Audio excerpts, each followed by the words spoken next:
आपल्या आजच्या भयकथेचे नाव आहे कोकणातील दवाखाना आणि या कथेचे लेखक आहेत नरेंद्र बेतकोळी.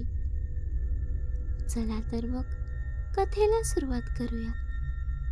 कोकण म्हटलं की आपल्याला आठवतं ते निळाशार समुद्र, आंबा, फणस, नारळ, पोफळीच्या बागा, दरीखोऱ्यातून जाणारी कोकण रेल्वे आणि त्याचसोबत कोकणात अनेक ठिकाणी आपल्याला काही ना काही गूढ, ऐतिहासिक, काही देवांच्या तर काही भूतांच्या गोष्टी ऐकायला मिळतात. मी मूळचा कोकणातलाच आहे. लहानपणापासूनच रहस्यमयी कथा ऐकायला मला फार आवडतात.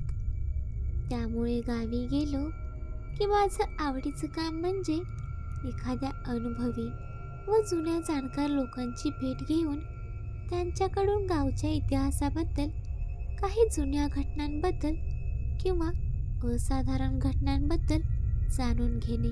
आजची कथा मी माझ्या आजीकडून ऐकली आहे. ती लहान असताना ही घटना तिच्या गावच्या शाळेत घडली होती. तर चला आता कथेला सुरुवात करतो. भारताला स्वातंत्र्य मिळून फक्त 5-6 वर्ष झाले होते. देश स्वतःच्या पायावर उभं राहण्यासाठी अगदी जोमाने प्रयत्न करत होता.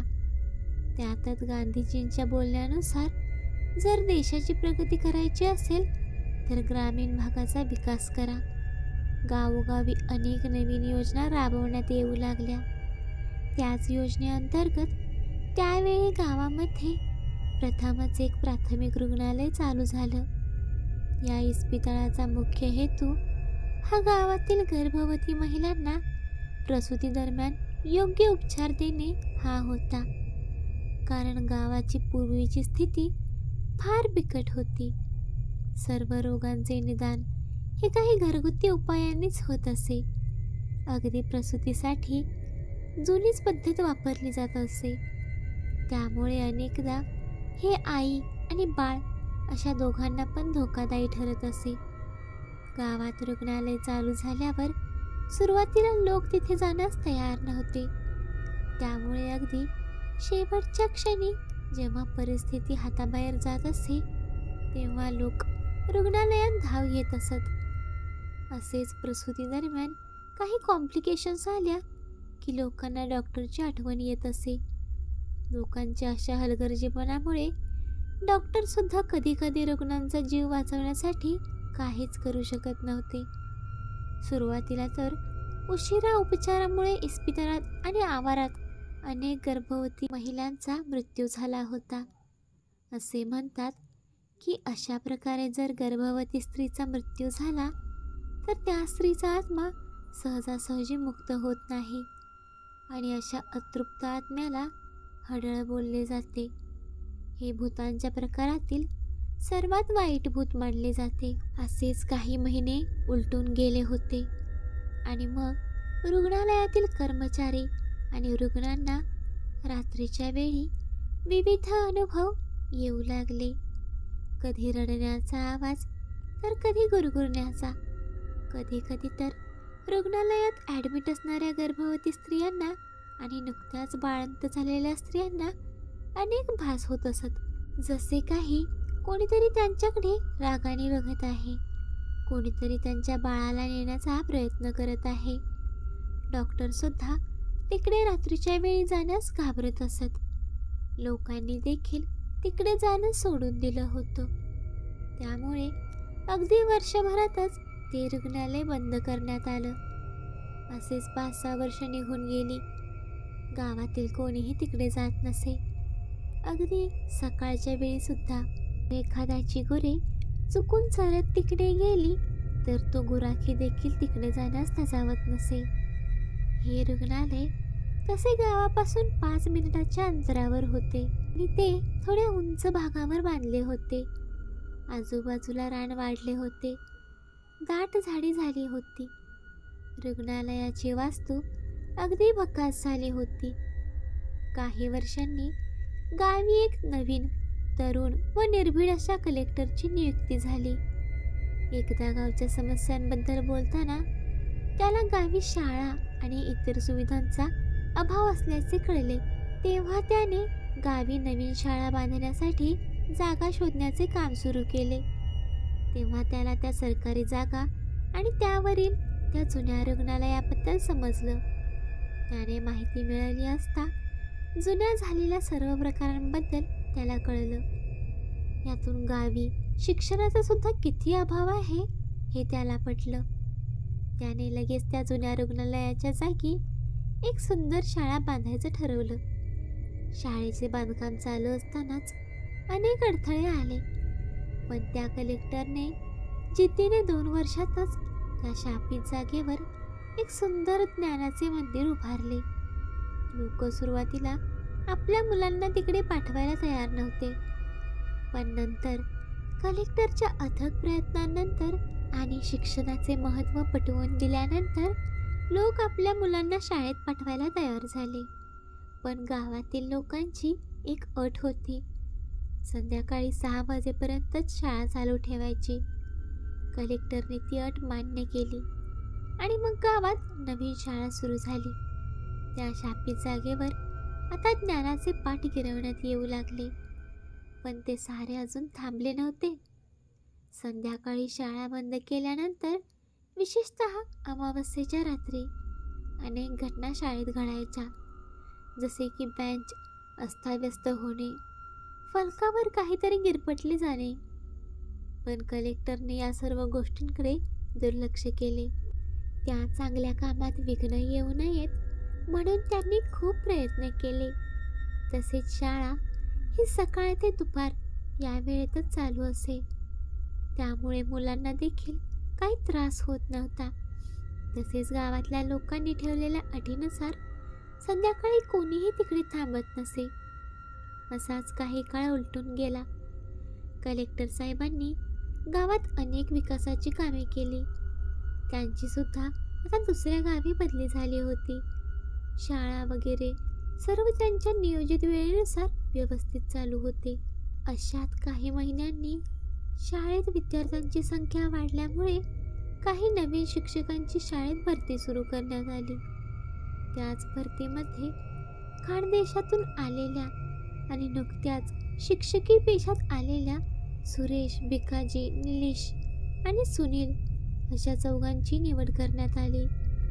त्या 4घांसाठी हा भाग, तिथली भाषा, जेवण सारं नवीन होतं.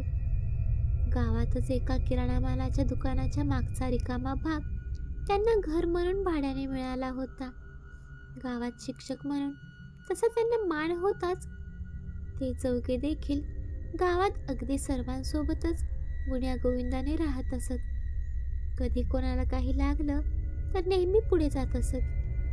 गावातल्यांकडून त्यांना शाळेत संध्याकाळनंतर न थांबण्याचे बजावण्यात आले होते. तसेही दिवसभर शाळेत शिकवून दमत असल्याने ते देखील कधी शाळेत थांबत नसत. असेच काही महिने निघून गेले. वेळ आली ती वार्षिक परीक्षेची. सर्व मुले फार खुश होती, कारण आता 2 महिने त्यांना सुट्टी मिळणार होती. परीक्षेचा शेवटचा पेपर झाला. सारे मुले अगदी आनंदाने बागडत शाळेतून बाहेर पडली.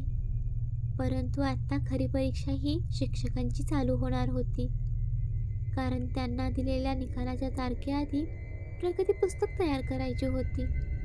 सुरेशने तर अगोदरच 4घांच्या गावी जायच्या तिकिटी काढून ठेवल्या होत्या.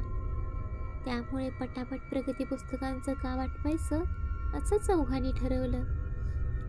एक दिवस 4घेही शाळेत पेपर तपासत बसले होते. हळूहळू दुपार होऊ लागली. बहुतेक शिक्षक आजचे तपासणीचे काम आटोपून घरी निघून गेले होते. आता फक्त शाळेत ते 4घेच होते. येत्या 2 दिवसात सर्व काम फत्ते करायचं असं त्यांनी ठरवलं होतं. 4घेही अगदी मन लावून आपापले काम करत होते. घड्याळाकडे त्यांचे लक्ष सुद्धा नव्हते. संध्याकाळचे 5 वाजून गेले तसा शाळेचा शिपाई रामू तिकडे आला. त्यांनी 4घांनाही वेळेचं भान आणून दिलं आणि शाळा बंद करायची असल्याचं सांगितलं.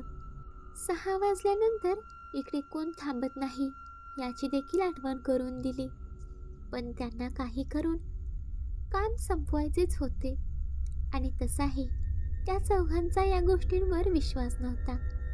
त्यामुळे त्यांनी रामूला जवळ बोलावले आणि त्याच्या खिशात काही पैसे कोंबून त्याला सुद्धा सोबतीला थांबण्यास सांगितले. अजून फक्त 2 तास, मग आपण सर्वजण एकत्र जाऊया. तसेही पैसे मिळाल्यावर रात्रीची दारूची सोय झाली होती, म्हणून रामू देखील त्यांच्यासोबत थांबला. सर्वजण आपापल्या कामात व्यस्त होते. रामू सुद्धा खुर्चीवर बसून पेंगत होता. संध्याकाळचे 7 वाजून गेले होते आणि त्यात त्या 5 जणांचे नशीब वाईट म्हणून आज अमावस्येची रात्र होती.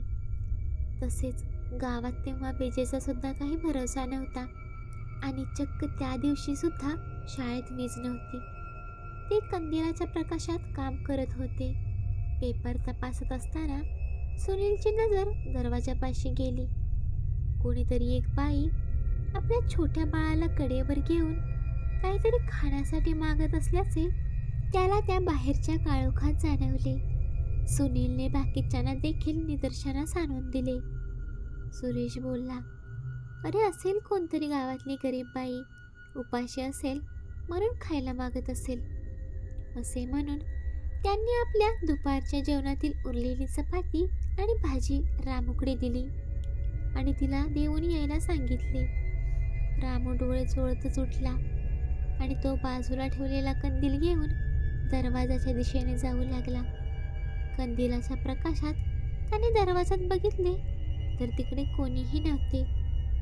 त्याने बाहेर देखील पाहिले तर कोणीच दिसले नाही. तो पुन्हा जागेवर येऊन बसला. अरे गेली असेल ती पुढे, जाऊ देत चल, असे म्हणून सुरेशने परत सर्वांना कामाला लागायला सांगितले. 5-10 मिनिटांनी पुन्हा ती बाई दरवाजावर उभी राहून काही खाण्यासाठी मागू लागली. पण पुन्हा तेच. रामू कंदील घेऊन दरवाजापाशी गेल्यावर तिकडे कोणीच नसायचे.